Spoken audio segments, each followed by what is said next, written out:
Hi friends, welcome to my channel. இந்த மாரி சுவாரஸ்யமான கதைகள கேட்க, நீங்க இப்ப நம்ம சேனலுக்கு முதல் முறையா வரீங்கன்னா, மறக்காம நம்ம சேனல சப்ஸ்கிரைப் பண்ணிக்கோங்க. பக்கத்துல இருக்க பெல் ஐகானையும் கிளிக் பண்ணிக்கோங்க. இவங்களுடைய பேரு வெண்ணிலா. வெண்ணிலாவுடைய புத்தக பையில ஒரு ஆணுரை இருந்தது. அத எடுத்து பார்த்த பிறகு, பகீர் என்ற ஆன நம்ப ஜானகிக்கு, அவங்க ஒரு செகண்ட்ல தலைச்சுற்றல் வந்துருச்சு. மத்தபடி இவங்களுக்கு நெஞ்சு வெளிய வர மாதிரி, நெஞ்சு அடைக்கிற மாதிரி ஆயிருச்சு.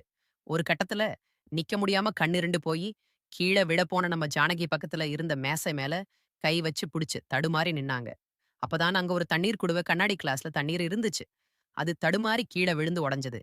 உடனே பாத்தீங்கன்னா, நம்ம ஜானகியோட கணவர் சங்கர் என்ன, இந்த சத்தம் கேக்குதுன்னு சொல்லி ரூம்ல இருந்து வெளிய வந்து பாக்குறாரு. அப்பதான் ஜானகி அழுது கொண்டு சேரின் ஓரமா உட்காந்து அழுதுகிட்டு இருக்கிறாங்க. அப்பதான் சங்கர், "என்ன ஜானகி ஆச்சு? எதனால அழுகுற?" அப்படின்னு கேட்டாங்க. உடனே உங்க பொண்ணு நீங்க வளர்த்து வச்சிருக்க லட்சணத்த பாருங்க. இவ இப்படி பண்ணுவான்னு நான் கொஞ்சம் கூட எதிர்பார்க்கல அப்படின்னு சொல்லுவாங்க. உடனே சங்கர், என்ன ஆச்சு? எதனால இப்படி கத்திட்டு இருக்கிற? அவ தான் டியூஷன் போயிருக்கிறாள் அப்படின்னு சொல்லுவாங்க. உடனே நம்ம ஜானகி உங்க பொண்ணு தான். உங்க பொண்ணோட லட்சணத்த பாருங்க. இவ பேக்ல எப்படி இந்த ஆணுற வந்துச்சு? அப்படின்னு சொல்லி நம்ம ஜானகி கேட்பாங்க. உடனே இது எப்படி அவ பேக்ல வரும்? யாராச்சும் வச்சிருப்பாங்க. இல்லாட்டி தெரியாதத்தனமா யாராச்சும் வச்சு இவன் மேல பலிய போடலான்னு பிளான் பண்ணியிருப்பாங்க. அதான் நடந்திருக்கும் அப்படின்னு சொல்லுவாங்க. அப்படியா? அப்ப வெண்ணிலா எதுக்கு அவங்களுடைய சாவகாசம் வச்சிருக்கிறா? அவங்களுடைய பேசாம கட் பண்ணி விட்டுறலாமல்ல அப்படின்னு ஜானகி சொல்லுவாங்க. உடனே சங்கரா, வரட்டும். நம்ம கேட்டுக்கலாம். நீ கொஞ்சம் கத்தாம டென்ஷன் ஆக வேண்டாம். கொஞ்சம் அமைதியா இரு அப்படின்னு சொல்லுவாங்க. உடனே என்னால எப்படி டென்ஷன் ஆகாம இருக்க முடியும்? இப்ப கூட டியூஷன் போறேன்னு சொல்லிட்டு எங்கதாச்சும் ஊர் சுத்திட்டு இருப்பா.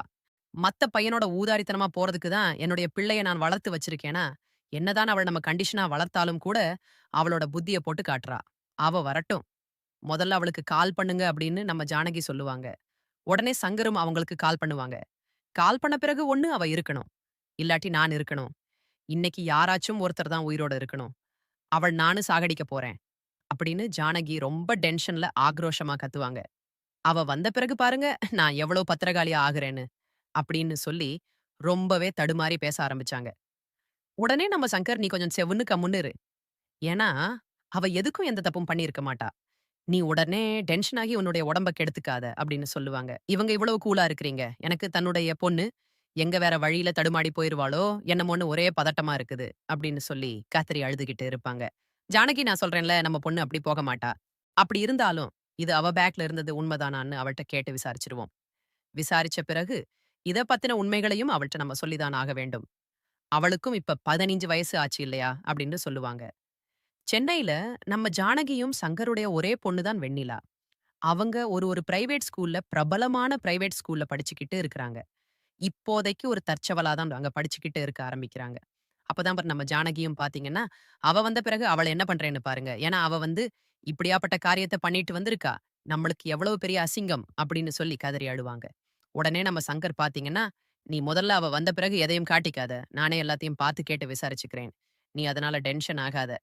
ஃபர்ஸ்ட் அவ வந்த பிறகு இங்க நடந்ததெல்லாம் அவள்ட்ட சொல்ல வேண்டாம். முதல்ல அத என் கையில குடுன்னு" சொல்லி அத வாங்கி சங்கரும் வச்சுருவாரு. வச்ச பிறகு ஃபர்ஸ்ட் "நீ போஸ்ட் உன்னுடைய ரூம்ல போய் நீ தூங்கு. அவ வந்தா நான் பேசிக்கிறேன்" அப்படின்னு நம்ம சங்கர் சொல்லுவாரு. உடனே அவங்களும் பாத்தீங்கன்னா, நான் எப்படி இது தெரிஞ்சும் தெரியாத மாரி இருக்க முடியும்? அப்படி இருக்கிறப்ப, அவளை பார்த்தா, நான் என்ன பண்ணுவேன்னு தெரியாதுங்க. நீங்க கொஞ்சம் கூட என்ன தடுக்க வேண்டாம் அப்படின்னு சொல்லுவாங்க. உடனே சங்கர், நான் சொல்றேன்ல, இதுக்கு மேல ஏதாச்சும் பேசுன, நான் ஓங்கி பலார்ன்னு ஒரு அற விட்டுருவேன். கம்முனு போய் ரூம்ல படுத்து தூங்கு அப்படின்னு சொல்லுவாங்க. உடனே பாத்தீங்கன்னா, நம்ம ஜானகியும் கொஞ்சம் அமைதியா போய் ரூம்ல படுத்துருவாங்க. அதுக்கப்புறம் தன்னுடைய பொண்ணுக்காக ரொம்ப நேரம் வெயிட் பண்ணிட்டு இருக்கிறாரு. அவ வந்த பிறகு இந்த விஷயத்த பத்தி அவள்ட்ட கேட்கணும். மத்தபடி இந்த வயசுலலாம் இத பத்தின விஷயங்கள அவங்கள்ட்ட சொல்லி புரியவும் வைக்கணும். அப்பதான் தன்னுடைய மனைவி கிட்ட இதெல்லாம் பத்தி சொல்ல சொன்னேன். ஆனா அவ எதுலயும் இந்த சின்ன வயசுல எதுக்குங்க இதெல்லாம் போய் சொல்லணும் அப்படின்னு சொல்லிட்டா.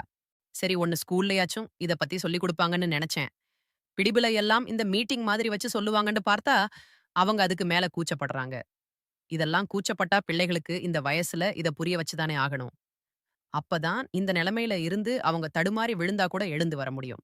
அப்படின்னு இவரு மனசுக்குள்ளாரே நெனச்சுக்கிட்டு இருப்பாரு.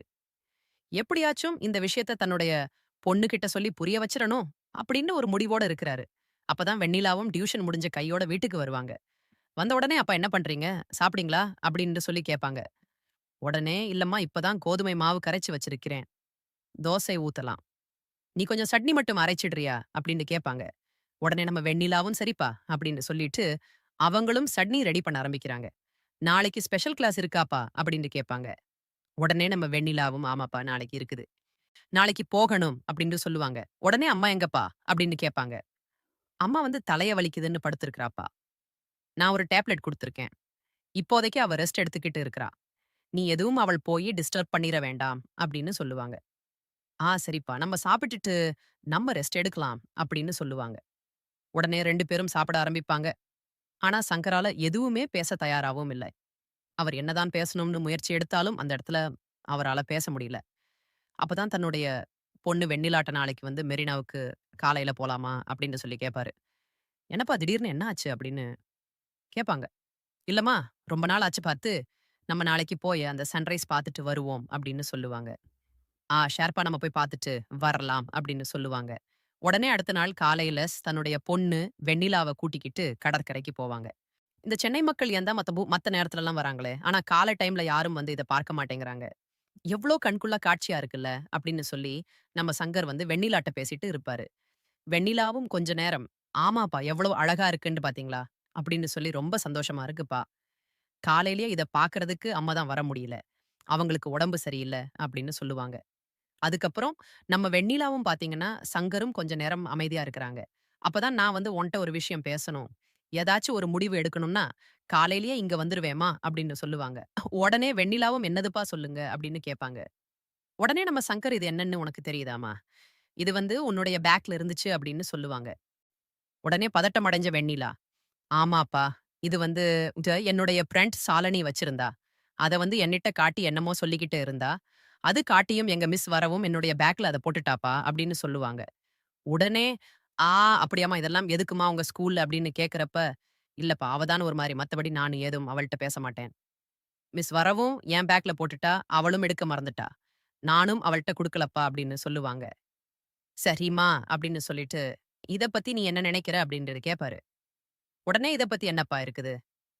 இதெல்லாம் பத்தி எப்படி சொல்றது?" அப்படின்னு சொல்லி இழுத்தாங்க. உடனே நம்ம சங்கர் வந்து, "நீ சொல்றது எல்லாமே பொய்ன்னு எனக்கு தெரியுது. ஆனா எப்படி இவள்ட்ட பேசி எல்லா விஷயத்தையும் வாங்குறதுன்னு" ரொம்ப தயக்கத்திலேயே சங்கர் இருந்துகிட்டு இருக்கிறாரு. உடனே நம்ம வெண்ணிலாவும் முகம் குனிஞ்சு, அவங்க எதுவுமே பேசாம கொஞ்சம் அமைதியாவே இருக்கிறாங்க. அப்பதான் நம்ம சங்கர் வந்து, "சரிம்மா இது எப்படி? இத பத்தி நீ என்ன நினைக்கிற?" அப்படின்னு கேட்கிறப்ப, "அப்பா இந்த வயசுல இத பத்தி எப்படிப்பா தெரியாம இருக்கும் தெரியும். இருந்தாலும் இத எப்படி உங்ககிட்ட சொல்றதுன்னு தெரியல. இது வந்து எனக்கு ஒரு பையன் குடுத்தான்பா.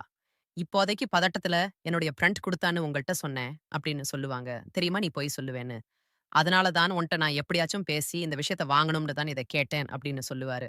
"ஆமாப்பா என்ன ஒரு பையன் லவ் பண்றேன்னு சொன்னான். உன்னை எனக்கு ரொம்ப பிடிச்சிருக்கு. ரொம்ப நான் நேசிக்கிறேன். எனக்கு இத நீனே வச்சிரு. உனக்கு எப்ப விருப்பமோ அப்ப வந்து உன்னோட பக்கத்துல நெருங்கி வருவேன். அப்ப கூட அன்னைக்கு என்னிட்ட முத்தம் குடுக்கணும்னு சொல்லி வந்தான்பா. நான் தான் ஒதுங்கி போயிட்டேன். அப்பதான் அவன் உன்னுடைய கட்டாயத்தினால நான் இத பண்ண மாட்டேன். உன்னுடைய விருப்பத்தாலேயே நான் இத பண்ணிக்கிறேன்" அப்படின்னு சொல்லிட்டு, "அண்ணன் மட்டும் நான் உனக்கு வெயிட் பண்ணுவேன்" அப்படின்னு சொல்லுவான்.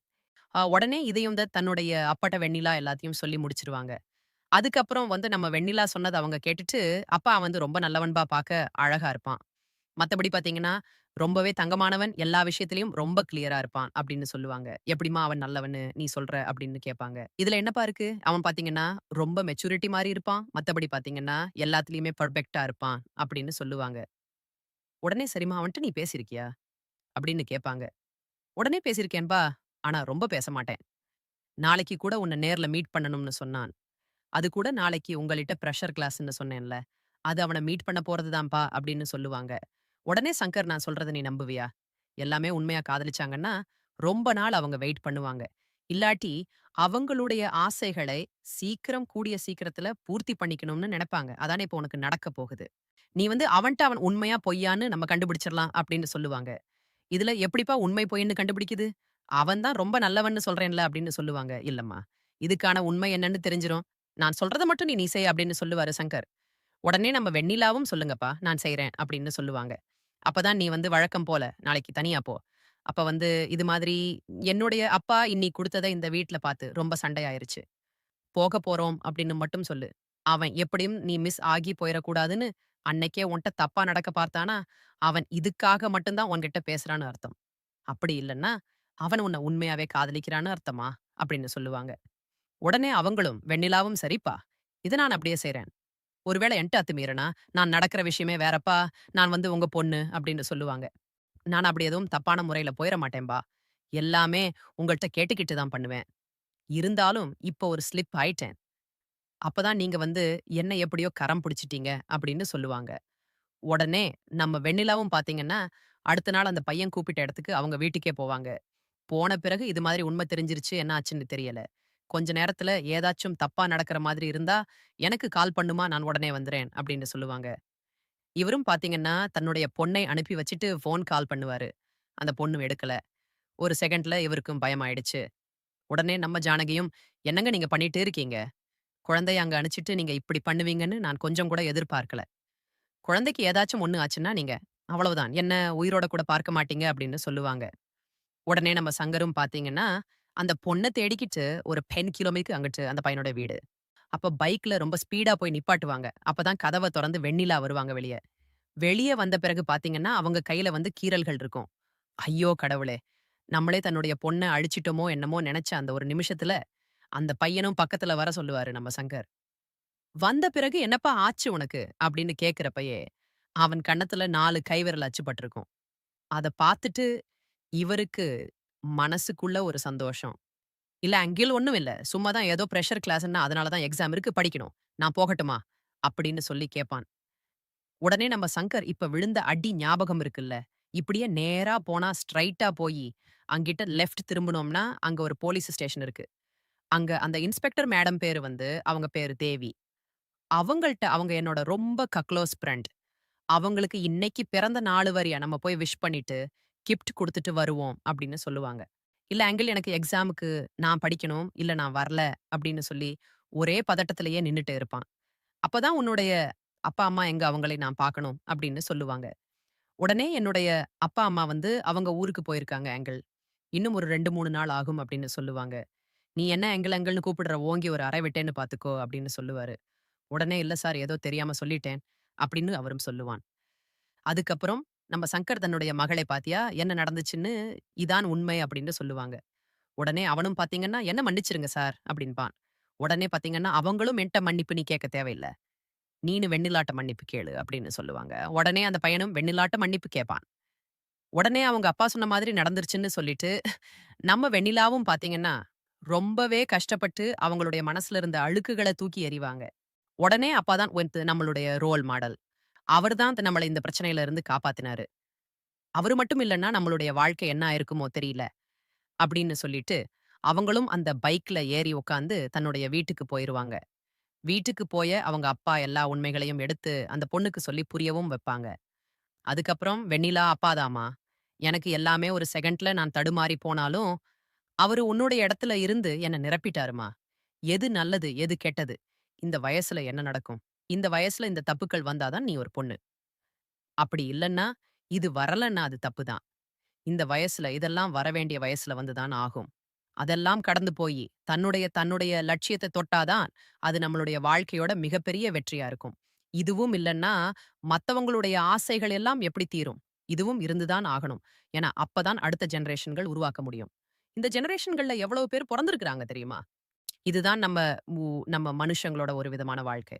இங்கிட்டு வந்து அவங்களுடைய இன்பங்கள் இருக்கும், துன்பங்களும் இருக்கும். மத்தபடி இங்கிட்டு அவங்களுடைய லட்சியங்கள், கனவு, பாதைகள் எல்லாமே இருக்கும். எல்லாத்தையுமே கடந்து ஒரு வெற்றி அடைவதற்கு பேர் தான் அவங்களுடைய சிறந்த வாழ்க்கை அமையும். இந்த கதை பிடிச்சிருந்துச்சு அப்படின்னா, லைக் அண்ட் ஷேர் பண்ணுங்க. கீழ இருக்கிற கமெண்ட் பாக்ஸ்ல கமெண்ட் பண்ணுங்க.